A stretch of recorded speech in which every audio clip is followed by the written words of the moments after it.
नया चाहे पुराना खोजी, नया चाहे पुराना खोजी, बस हंसे के बहाना खोजी। नया चाहे पुराना खोजी, बस हंसे के बहाना खोजी।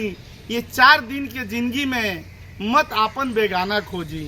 ये 4 दिन के जिंदगी में मत आपन बेगाना खोजी।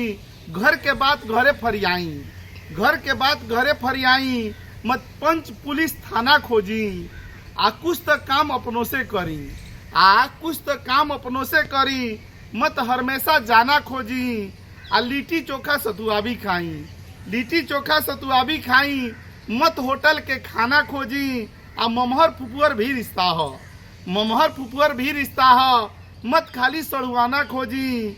आ अनसोहातो बोली भोजपुरी, आ अनसोहातो बोली भोजपुरी, मत स्टेटस घराना खोजी। आ फेसबुक पर लाइवों आई, अरे महाराज फेसबुक पर लाइवों आई, मत मंच समियाना खोजी। आ आपन कुआं अपने से खोदी, आपन कुआं अपने से खोदी, मत सरकारी खजाना खोजी। आ पहले खुद के गुणी बनाई, पहले खुद के गुणी बनाई, फिर कल कारखाना खोजी। आ सब रिश्ता दिल से निभाई, नूरैन सब रिश्ता दिल से निभाई, मत नाफा हरजाना खोजी।